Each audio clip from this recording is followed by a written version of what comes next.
Hi everyone, welcome to my channel. आज हम एक इम्पोर्टेंट टॉपिक के बारे में बात करने जा रहे हैं।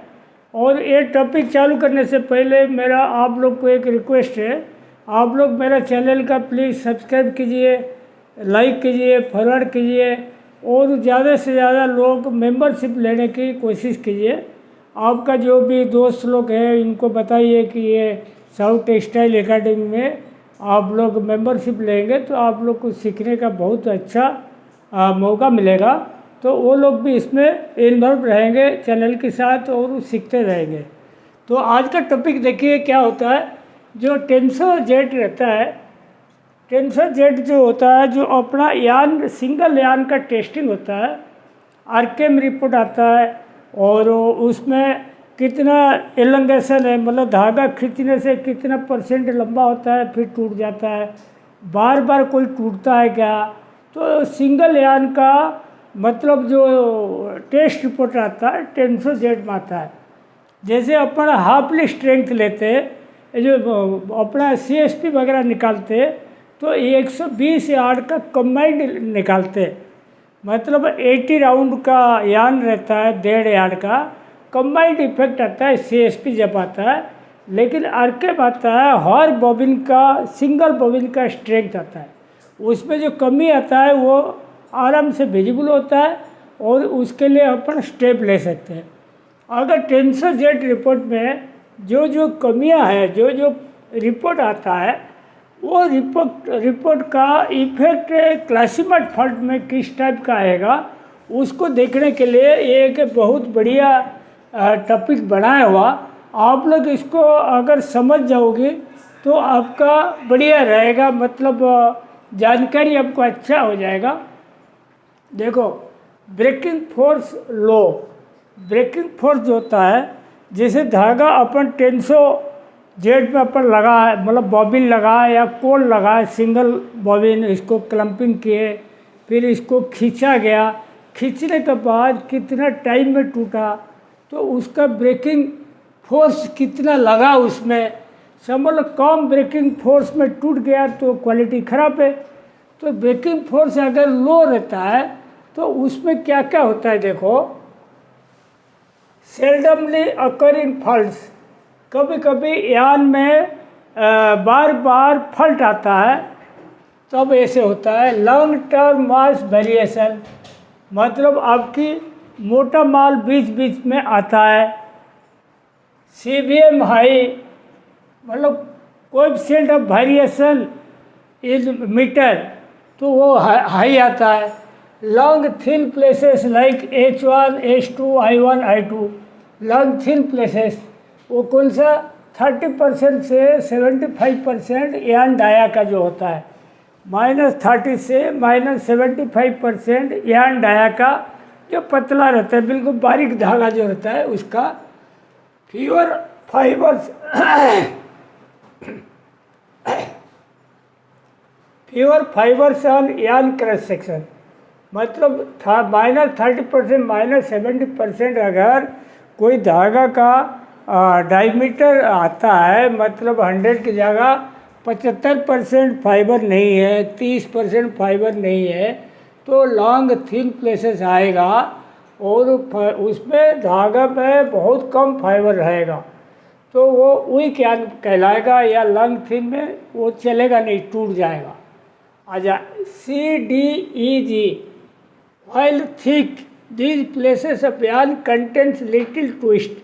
देखो, आपके मन में ये ऐसा होगा कि अपना यान जो होता है अगर थिन प्लेसेस रहता है, धागा टूटता है, वो आपका बात सही है। मैं और दूसरा चीज़ बोलता हूँ, समझ लो थिक प्लेसेस भी रहा तभी धागा टूटेगा। इसका कारण आपको बताता हूँ। जैसे ये समझ लो, ये धागा का डायमीटर है, यहाँ पे थोड़ा थिक धागा आया, ठीक है, तो ये थिक धागा जो आया इसमें नंबर ऑफ फाइबर ज़्यादा हो गया, लेकिन ट्विस्ट कम हो गया फाइबर के हिसाब से, इसको पकड़ में ले आया तो यहाँ सॉफ्ट रहा, ये थिक प्लेसेस भी कटेगा। वो जहाँ पे थिक आएगा उसके बाजू में थिन भी आएगा, तो इसीलिए थिक थिन दोनों इंटर रिलेटेड है। अगर दोनों रहेगा तो पूरा धागे का क्वालिटी का खराब हो जाता है। अभी देखो CTEG while thick this places of yarn contents little twist, come twist होता है। ये वीक एंड सॉफ्ट मतलब कमज़ोर धागा बनता है, सॉफ्ट धागा बनता है ड्यू टू स्ट्रेच ब्रेक्स। जब टेंशन जेट में अपन बॉबिन को स्ट्रेच करता है खींच के, वो टूट जाता है क्योंकि वीक यार्न रहता है, सॉफ्ट यार्न रहता है। उसके बाद देखो AS1 AS3 spawn fly loose fly.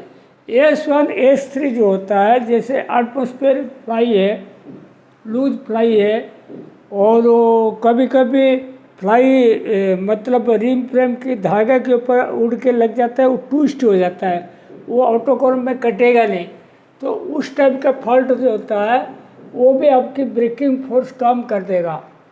तो AS4 होता है देखो fishes, cork screw, damage apron, bad piecing, poor piecing, eccentric rollers, incorrect spacers, improper carding action, on open and high naps, H1 I1 C और D long thin या lung thin, इसमें सब कुछ आ गया। ब्रेकिंग फोर्स जो होता है, धागा देखो कभी आता है मतलब स्क्रू जैसा ट्विस्ट हो जाता है, हाँ, कभी कभी डैमेज अपरण रहता है, उसमें छेद रहता है, उसमें धागा चल जाता है तो वो स्पॉट खराब हो जाता है।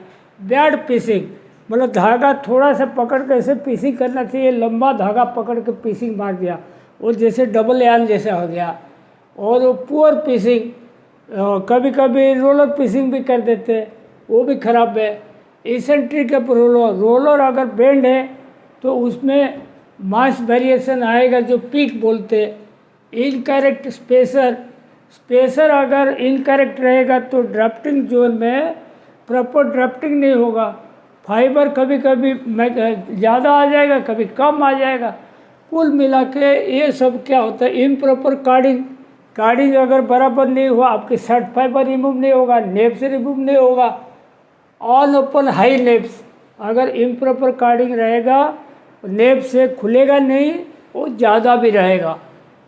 उसके बाद देखो H1 I1 जो लंग थिन प्लेस है, C and D lung thick, H1 I1 C और D लंग थिक प्लेसेस, वो ज़्यादा रहे तो ब्रेकिंग फोर्स लो होगा। ये आपकी ब्रेकिंग फोर्स लो का ब्रेकिंग फोर्स इनकंसिस्टेंसी मतलब रेगुलरली ठीक नहीं आ रहा है। ब्रेकिंग फोर्स कुछ बॉबिन में ठीक ठाक आता है, कुछ बॉबिन में गलत आता है, कम आता है, मतलब वेरिएशन बहुत ज़्यादा, इनकंसिस्टेंसी। तो वो किसके लिए आता है, देखो हायर CB ऑफ यान का CB ज़्यादा है। पीरियडिक फॉल्ट्स मतलब रैंडमली अकरिंग फॉल्ट्स जो बोलता हूँ, पीक वगैरह आता है या ड्रिफ्टिंग वेव आता है, वो सब आता है। पीरियडिक फॉल्ट आता है, ड्रिफ्टिंग वेव आता है, देखो randomly occurring fault, periodic fault जो पीक वगैरह आता है। फल्टी ड्राफ्ट गियर कभी कहीं कहीं कटा है, टाइमिंग बेल्ट भी कहीं दांती टूटा हुआ। हाँ, eccentric bottom and top roller, bottom और टॉप रोलर का कभी कभी बेल्ट है तो उसमें कभी कभी हायर मास आपको वेरिएशन दे देगा। Top roller and pushes jam, top roller का कभी कभी बेयरिंग होता है, वो जाम रहता है, ग्रीजिंग नहीं होता। पिट कट मतलब कभी कार्ड्स में खड्डा है, प्रेस हो गया, मतलब कार्ड्स का क्रॉस सेक्शन ऐसे राउंड होना चाहिए, एक जगह चपटा हो गया इधर, मतलब प्रेस हो गया, तो वो आपको ब्रेकिंग फोर्स कम ज़्यादा आएगा, मतलब कॉन्स्टेंटली बराबर नहीं आएगा, इनकंसिस्टेंसी आएगा। एलंगेशन लेस और इनकंसिस्टेंसी। एलंगेशन मतलब देखो अपने कॉटन फाइबर में जो कॉटन का यान रहता है, एलंगेशन नेचुरली रहता है 6 से 7% रहता है, लेकिन आपके अगर प्रोसेस में फॉल्ट रहेगा वो एलंगेशन भी नहीं मिलेगा। एलंगेशन भी एक छोटा मोटा चैप्टर नहीं है, उसका एक मैंने लास्ट टाइम एक क्लास लिया था, पूरा एलंगेशन के मैटर का ऊपर है। तो एलंगेशन अगर टेंशन जेट में ज़्यादा कम आता है या इनकंसिस्टेंसी आता है, उसका कारण देखो क्या क्या है। B4 C3 C4 तो लॉन्ग थिन या long thin and long thin and short thick and long thick, मतलब जो ए टू डी तक जो फॉल्ट आता है उसका सब उसके कारण आपकी एलंगेशन कम आ जाएगा। मतलब धागे में मोटा पतला बहुत ज़्यादा आए तो उसका बाद देखो लो ट्विस्ट, कभी कभी देखो टिप्पे जितना चाहिए आप उससे कम दे दिया तो क्या होगा, वो एलंगेशन नहीं होगा। अगर टेंशन जेट खींचेगा टूट जाएगा बीच में, एलंगेशन कम हो जाएगा। Poor piecing, bad piecing. Poor piecing मतलब धागा आपने बिल्कुल रोलर पीसिंग कर दिया, बड़ा वाला धागा ऐसे छोड़ दिया फ्रंट रोल लिप के पास, वो गलत चीज़ हो जाता है, बैड पीसिंग या poor piecing. Wrong raw material, wrong raw material मतलब आपने जैसे कोई मटेरियल चूज किया वो फाइबर में एलंगेशन ही कम है, बिल्कुल ड्राई फाइबर, सूखा फाइबर, इमेच्योर फाइबर है, वो उसमें एलंगेशन है ही नहीं, तो उसके कारण होगा। Fibre mix variation in length and strength, कभी कभी फाइबर आपने ज़्यादा लेंथ और स्ट्रेंथ का वेरिएशन वाला डाल दिया, मिक्स कर दिया, प्रॉपर सिस्टमेटिक वे में मिक्सिंग नहीं दिया। पीरियडिक फॉल्ट्स, कभी कभी बीच बीच में पीरियडिक फॉल्ट है, कोई मैकेनिकल कंपोनेंट खराब है, रोल एसेंट्रिक है या कोई बेरिंग जाम है, कोई गियर और कटा हुआ, कोई बेल्ट कटा हुआ, ये सब चीज़ के कारण होता है। Damage rollers, eccentric, bottom and top rollers, poor maintenance and low RH. देखो मेंटेनेंस का अगर कमी होगा तो मतलब आपने मशीन में 2 महीना तक सफाई नहीं लिया, मेंटेनेंस क्लीनिंग नहीं लिया, वो मशीन का परफॉर्मेंस बढ़िया नहीं रहेगा, तो उसमें आप एलंगेशन का उम्मीद नहीं रखना। लो आरएच, लो आरएच मीन्स क्या होता है, समझ लो आपने एक डिपार्टमेंट का 50 से 52% आरएच रखना है, आपने समझ लो 40% में खाता चला लिया, तो मटेरियल के अंदर नमी नहीं रहेगा, मॉइस्चर नहीं रहेगा, मॉइस्चर नहीं रहेगा, कटर में स्ट्रेंथ कहाँ से आएगा, एलंगेशन कहाँ होगा, थोड़ा सा खींचेगा टूट जाएगा, एलंगेशन कम आएगा। तो ह्यूमिडिटी का भी बहुत रोल रहता है, हर क्वालिटी का मामला में ह्यूमिडिटी का बहुत बड़ा रोल रहता है। देखो आरकेम लेस और इनकन्सिस्टेंसी, आरकेम के बारे में आपको पहले ही बताया, आरकेम मीन्स हुआ रेजिस्टेंस पर किलोमीटर, मतलब समझ लो आप एक धागा 20 आरकेम बोलते, तो 20 किलोमीटर का धागा अगर ऐसे ऊपर लटकाओगी तो अपना ओजोन में टूट जाएगा, अपनी वेट से टूट जाएगा, तो इसको 20 आरकेम बोलते हैं। तो आरकेम का अपन मशीन में इसी तरह मेजरमेंट करते वो दिखाता है। तो आरकेम का फॉर्मूला ध्यान रखो हमेशा, आपके पास अगर आरकेम मशीन नहीं है तो CSP डिवाइड बाई 150 आपके आरकेम आ जाएगा, ठीक है, जो भी CSP आता है उसमें 150 डिवाइड कर दो, आरकेम आ जाएगा। तो आरकेम जो होता है कम आता है या इनकन्सिस्टेंसी आता है, तो उसमें क्या होता है, देखो लॉन्ग थिन प्लेसेस, बहुत पतला धागा बीच बीच में आता है, H1 H2 I1 I2, ये जो लॉन्ग थिन प्लेसेस जो होता है तो वो अगर ज़्यादा रहे, फॉर वीक स्पॉट्स, कभी धागे में बीच बीच में बिल्कुल पतला सा आ जाता है तो वीक स्पॉट बोलते हैं। IPI high means Uster percentage high, thin high, thick high, neps high. IPI अगर हाई है, CB% मोर, धागे में काउंट से भी ज़्यादा आया, मतलब 30 काउंट बना रहा हो, कोई 27 काउंट आता है, कोई 35 काउंट आता है, तो CB% मोर होगा तो वहाँ पे आरकेम का उम्मीद नहीं रखना। ऑल इवन ड्राफ्टिंग, समझ लो ड्राफ्टिंग का आपने बराबर उसका ड्राफ्ट सेट नहीं किया या गेज ऑल इवन रखा, गेज बराबर नहीं रखा।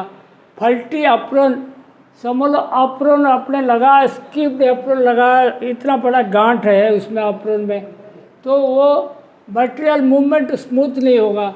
यह जो फल्टी अप्रोन मतलब कोई भी देखना अप्रोन साइज गलत लगा दिया कोई, तो वो लूज होके चलेगा, हाँ लूज होके चलेगा तो दिक्कत जाएगा, बराबर घूमेगा नहीं।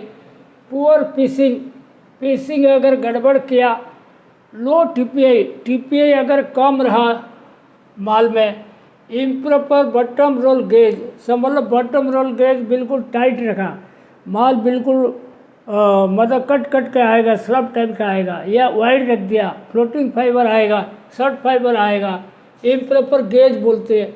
लो strength and length of fibre, fibre में बिल्कुल दम नहीं है, लेंथ भी नहीं है, स्ट्रेंथ कम है, लेंथ कम है। High stretch percentage, high stretch in simplex, simplex में स्ट्रेच परसेंटेज 1% के नीचे होनी चाहिए। तो अगर ज़्यादा रहेगा तो दिक्कत आएगा। और कभी कभी आपने क्रिल टेंशन ड्राफ्ट बिल्कुल ज़्यादा दे दिया तो वो खींच के स्ट्रेच डाल देगा, वो भी दिक्कत जाएगा। उसके बाद इमेच्योर फाइबर हाई, जो कॉटन फाइबर सिलेक्ट किया उसमें इमेच्योर का परसेंटेज ज़्यादा है। RH percentage temperature not okay, RH percentage temperature आपकी सही नहीं है। Winding speed and winding tension not optimise, winding का जो ऑटो कोनर का है, लिंक कोनर का स्पीड ज़रूरत से ज़्यादा चला दिया, टेंशन ज़रूरत से ज़्यादा दे दिया, कम दे दिया, वो सब चीज़ सेट नहीं करोगी तो RPM आपका कम आएगा या इनकन्सिस्टेंसी आएगा।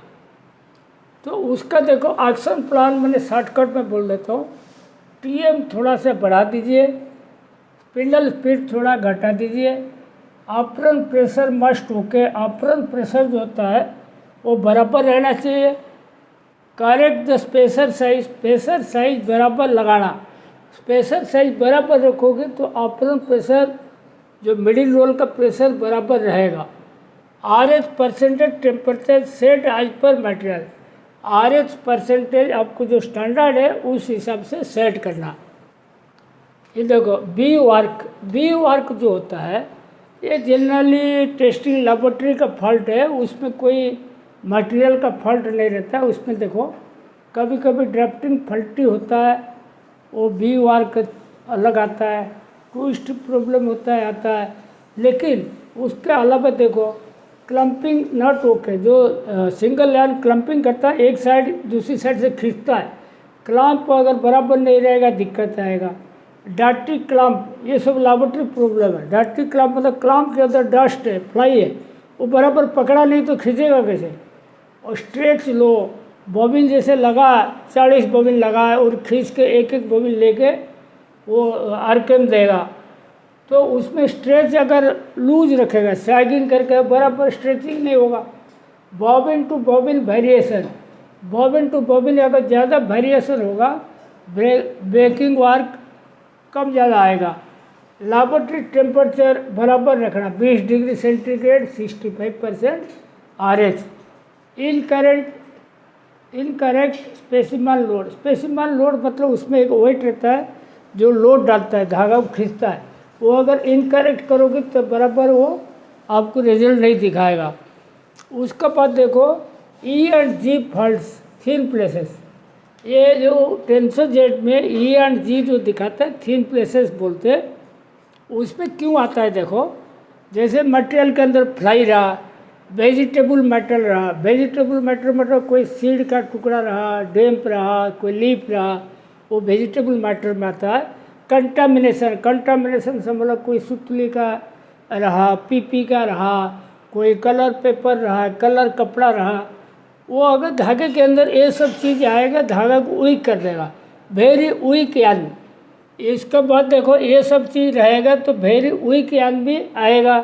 समटाइम्स अनट्विस्टेड यान, कभी कभी धागा बीच बीच में ट्विस्ट बराबर नहीं हुआ, समझ लो धागा ऐसे रहता है, उसका अंदर एक बीच में टुकड़ा आ गया, सीड का टुकड़ा आ गया, वो ट्विस्ट क्या करेगा, वो जगह फल्टी हो जाएगा, वो वहाँ पे तोड़ देगा। अनट्विस्टेड यान रहेगा। Poor piecing, weak spots, low strength, low elongation, class fault F and P type. F मतलब फॉरेन मैटर, P मतलब पॉलीप्रोपिलीन। ये जो कंटामिनेशन रहता है, फॉरेन मैटर रहता है और पिसिंग गड़बड़ करते हैं और लो स्ट्रेंथ रहता है, अनट्विस्टेड यान रहता है और कंटामिनेशन वेजिटेबल मैटर और फ्लाई अगर रहता है, एलोंगेशन कम रहता है, आपकी E&G फॉल्ट टेंशन जेट में दिखाएगा। ठीक है, ये हो गया long thick up to 10 centimetre. जो आपकी क्लासीमेट फॉल्ट में अपन बताया था ना, EFG long thick places. Long thick places जो होता है, जो एफ फॉल्ट है वो 10 सेंटीमीटर तक का आएगा, बहुत लंबे लंबे फॉल्ट आएगा। और 10 सेंटीमीटर का जब आएगा उसमें देखो क्या क्या कारण होता है। EFG long thick places class fault. Drafting errors, drafting में प्रॉब्लम है, जैसे आपके कहीं गेज वगैरह वाइड रखा या गेज टाइट रखा। इम्प्रॉपर ड्राफ्टिंग, ड्राफ्टिंग बराबर हुआ नहीं, ब्रेक ड्राफ्ट अलग लगा दिया, ड्राफ्टिंग बराबर हुआ नहीं। इम्प्रॉपर ट्विस्ट, ट्विस्ट कम ज़्यादा हुआ। अनइवननेस मोर, मतलब अनइवननेस मतलब ऊस्टर वैल्यू है, ऊस्टर परसेंटेज मोर, तब जाके आपका आएगा 10 सेंटीमीटर से ऊपर वाला थिक प्लेसेस आएगा। और E+F critical long thick fault, ये जो E+F है वो ऑब्जेक्शनल फॉल्ट में आता है, critical long thick places. EFG जो इंक्रीज मास क्रॉस सेक्शन, मतलब बहुत लंबी दूर तक मास बढ़ जाता है, क्रॉस सेक्शन में मोटा हो जाता है, ये होता है ड्राफ्टिंग फॉल्ट। ड्राफ्टिंग आपकी बराबर नहीं होता है। Improper roller setting, bottom roll gauge, चाहे ड्राइंग का हो, कोबर का हो, सिंपलेस का हो, कहीं पे इम्प्रॉपर बटम रोल गेज करोगे होगा। Roller slippage and damage apron, समझ लो टॉप रोल आपके कार्ड से स्लिप मारता है, और वो डैमेज एप्रन, एप्रन में कहीं खड्डा है और ड्राफ्टिंग करे जा रहे हो तो वो जो फॉल्ट आएगा लॉन्ग थिक प्लेसेस आएगा, ये सबसे क्रिटिकल है, ये ऑब्जेक्शनेबल फॉल्ट आता है, ध्यान रखना।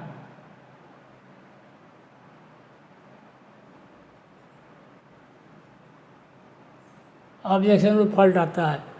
उसका बाद देखो CV% मोर फ्रिक्वेंट वीक स्पॉट्स।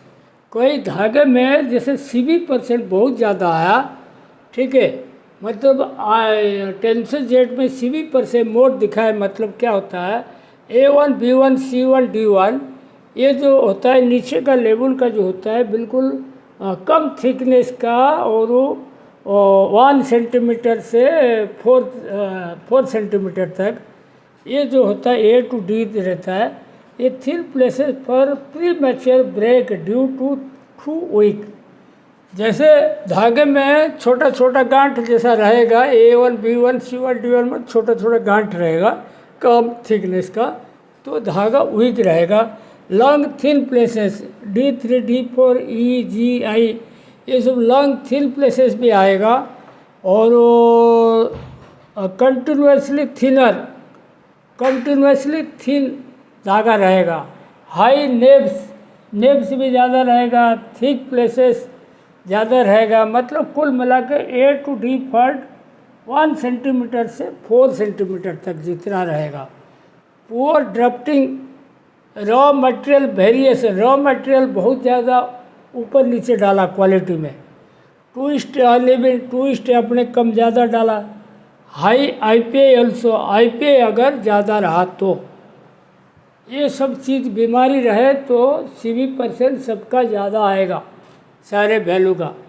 और मिनिमम वैल्यू देखो, मिनिमम वैल्यू मतलब क्या होता है, देखो जैसे बोलते हैं RPM 20 है, ठीक है, तो उसका मिनिमम वैल्यू जो होता है ना, तो कम से कम 20 के जगह 15.5 तक आएगा, चल जाएगा। ऐसा 20 का RPM 13 12 ये नहीं चलेगा, ठीक है। तो उसका एक लिमिट रहता है, 75% से 85% मिनिमम आए हर वैल्यू का, खाली RPM नहीं है, B4 से एलंगेशन है, RPM है, B वर्क है, सबका मिनिमम वैल्यू जो होता है एक रेंज में रहना चाहिए, बिल्कुल कम ना हो जाए। ये किसका ऊपर डिपेंड करता है, देखो thin places C4 D3 D4 weak places, thin places -40% to -60%। धागे का डायमीटर अगर 40% पतला है, 60% पतला है, तो ये मेन कारण होता है मिनिमम वैल्यू का। इम्प्रॉपर ड्राफ्टिंग, अगर ड्राफ्टिंग बराबर नहीं है, धागा पोर पीसिंग है, variation in fibre strength and length, fibre strength length में आपके बहुत ज़्यादा वेरिएशन है, तो minimum value of an parameter must 75% to 85% of the full value. Total value जो होता है उसका 75 से 85% तक आता है, तब जाकर इसको सही माना जाएगा, नहीं तो उसका क्वालिटी का कोई मीनिंग नहीं रहेगा। तो आज का ये टॉपिक मैं यहीं पे समाप्त करता हूँ। Thank you.